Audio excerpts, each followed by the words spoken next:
இயேசு உங்களை நேசிக்கிறார். பிரியமானவர்களே, இந்த நாளில் ஆண்டவர் நம்மளோடு பேசும்படியாய் வேதத்திலிருந்து ஒரு வசனத்தை கூட வாசித்து ஆண்டவர் நம்மளோடு பேசும்படியாய் நாம் கற்றுக்கொள்ளக்கூடிய காரியங்களை பார்ப்போம். அப்போஸ்தலனாகிய யாக்கோபு எழுதின பொதுவான நிருபம் 1வது அதிகாரம் 13வது வசனம் இப்படியாக சொல்லப்படுகிறது. சோதிக்கப்படுகிற எவனும் நான் தேவனால் சோதிக்கப்படுகிறேன் என்று சொல்லாதிருப்பானாக. தேவன் பொல்லாங்கினால் சோதிக்கப்படுகிறவர் அல்ல, ஒருவனையும் அவர் சோதிக்கிறவரும் அல்ல. சோதிக்கப்படுகிற எவனும் நான் தேவனால் சோதிக்கப்படுகிறேன் என்று சொல்லாதிருப்பானாக என்று வேதம் சொல்லுகிறது. பிரியமானவர்களே, அநேக நேரங்கள்ல நமக்கு ஒரு சோர்வு வரும் பொழுது இயற்கையாவே நம்ம தடுமாறி பேசுகிற வார்த்தை, கடவுள் நம்மளை ஏன் தான் இப்படி சோதிக்கிறாரோ என்று சொல்லுகிற அநேகரை நாம் பார்த்திருக்கிறோம். கர்த்தருடைய பிள்ளைகளே இந்த வார்த்தைகளை பயன்படுத்துகிறதை பார்க்கிறோம். ஆண்டவர் எந்த ஒரு மனிதனையும் சோதிக்கிறவர் அல்ல. வேதம் தெளிவாக சொல்லப்படுகிறது, சோதிக்கப்படுகிற எவனும் நான் தேவனால் சோதிக்கப்படுகிறேன் என்று சொல்லாதிருப்பானாக. தேவன் பொல்லாங்கினால் சோதிக்கப்படுகிறவரும் அல்ல.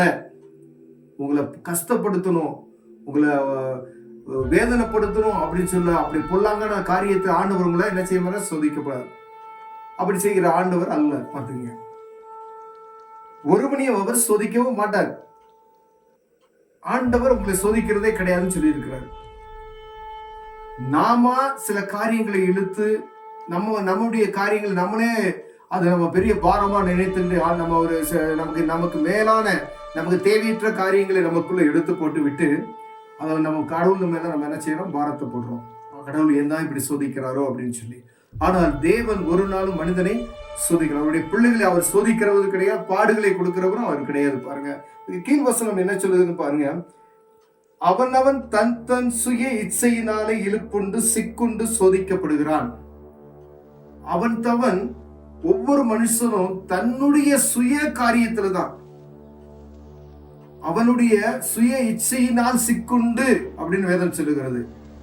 நம்ம ஒரு காரியத்தை நம்ம ஏதாவது ஒரு காரியத்தை இப்ப நீங்க டிவி பாக்குறீங்க அப்படின்னு சொன்னா நமக்கு அதுல உணர்வு வரணும். டிவி பார்க்க கூடாதுன்னு அதுல கண்ட்ரோல் நீங்க உங்களுக்குள்ள இருதயத்துக்குள்ள வந்தாதான் அதுல இருந்து நீங்க தப்பிக்க முடியும். ஏதாவது ஒரு பாவம் அதுல நம்ம விழுந்து போயிடக்கூடாதுன்னு சொல்லி நம்ம நினைப்போம். ஆனா அந்த காரியத்தை நம்ம கண்களுக்கு முன்பதாய் வருகிற பொழுது அது நம்ம அதை கண்டினியூ பண்ணணும் நம்ம நினைக்கிறோம். பார்த்தீங்களா, அதுதான் சிக்குண்டு. அவன் தன் சுய இச்சையினாலே அநேக இச்சையான காரியங்கள் உண்டு, அதுல போய் நம்ம சிக்குண்டு நம்ம மாட்டிக்கிட்டு என்ன செஞ்சிடறோம், கடவுள் ஏன் தான் நம்மளை சோதிக்கிறாரோன்னு சொல்லி ஒரு பாவமான காரியத்துல போய் மாட்டிட்டு அது நம்மளால வரக்கூடிய காரியம், அதுல போய் நம்மளே சிக்குண்டுட்டு நம்ம என்ன சொல்றோம், கடவுள் மேல ஒரு பாரத்தை போடுகிறோம். பிரியமான ஆண்டவர் ஒருவனையும் சோதிக்கிறவர் அல்ல. எந்த ஒரு காரியமும் இது பாவம் என்று நமக்கு தோன்றும் பொழுது அதுல இருந்து விலகி நம்ம எச்சரிக்கையா இருக்கும்படி ஆண்டவர் நம்மளோடு பேசிக் கொண்டிருக்கிறார். பிரியமானவர்களே, தன் சுய இச்சையினாலே இழுப்புண்டு சிக்குண்டு சோதிக்கப்படுகிறான்.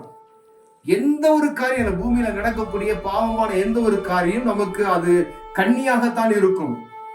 அந்த காரியத்தை ஆண்டவருடைய பிள்ளைகளுக்கு ஆண்டவர் வெளிப்படுத்துவார். நீங்க இது தவறான காரியம் என்று ஒரு ஆண்டவர் பரிசுத்த ஆவியான உங்களுக்கு சொல்லும் பொழுது அதுல நம்ம ஜாக்கிரதையா நடந்துக்கணும். அதுல நம்ம எப்படி எச்சரிக்கையா நடந்து கொள்ளணும். ஒருவேளை நீங்க அசாதாரணம் இருந்தீங்க அப்படின்னு சொன்னா அதுல என்ன செய்யும், மீறி கொஞ்சம் கொஞ்சமா போய் அதுக்கு அடுத்த வசனம் நம்ம பின்பு இச்சையானது கற்பம் தரித்து பாவத்தை பிறக்கும், பாவம் பூர்ணமாகும்போது மரணத்தை பிறப்பிக்கும் என்று சொல்லுகிறது. அதுக்கு அடுத்தடுத்து போனா என்ன பண்ணுவோம், வேதம் சொல்லுது மரணத்தை அப்படின்ற வார்த்தை வந்துடுது. அது நம்மளால தாங்க முடியாத வார்த்தைகள். ஆண்டவர் நமக்கு கொடுத்த கிருபையான ஒவ்வொரு நாளையும் சரியா நம்ம பயன்படுத்தி ஆண்டவருக்கு கீழ்ப்படிந்து நம்ம நடக்குவோமானால் இந்த பாவமான காரியத்துக்கு விலக்கி நடப்போம்.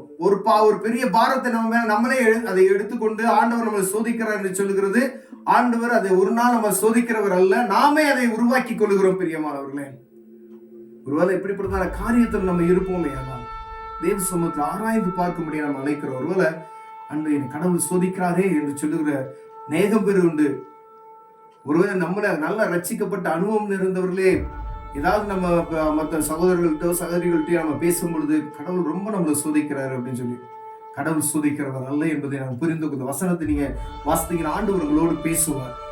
சிக்குண்டு தேவையற்ற காரியத்தில் சிக்குண்டுக்காதீங்க. ஆண்டவர் உங்களை நேசிக்கிறபடினாலே உங்களோடு பேசிக் கொண்டிருக்கிறார். பிரியமானவர்களே, இப்படிப்பட்டதான காரியத்துக்கு விலகி தேவ சமூகத்தை நோக்கி நம்ம பார்க்கும் பொழுது ஆண்டவர் நம்மை வழிநடத்துவார், அவர் ஆலோசனை தருவார். பிரியமானவர்களே, கண்களை மூடுவோம், ஜெபம் செய்வோம். அன்பின் தகப்பனே, ஆண்டவரே, கடவுள் எங்களை சோதிக்கிறார் என்று சொல்கிறீங்க. இறுதி ஆண்டவரே, நீ ஒரு நாளும் சோதிக்க மாட்டீர் என்பது வேதம் சொல்லுகிறது. ஆண்டவரே, தேவையற்ற காரியங்களை நாங்கள் ஈடுபட்டு சிக்குண்டு பாவத்தை ஆண்டவரே அதுல மாட்டிக்கொண்டு வெளியே வர முடியாத அநேக காரியங்கள் இருக்கிறோமே, எங்களை விடுவித்து நீர் பாதுகாப்பீராக. ஆண்டவரே, அப்படிப்பட்டதான அசுசியான காரியத்திலிருந்து விடுவித்து எங்களை காத்துக்கொள்ளும். இயேசுவின் நாமத்தில் பிதாவே, ஆமென்.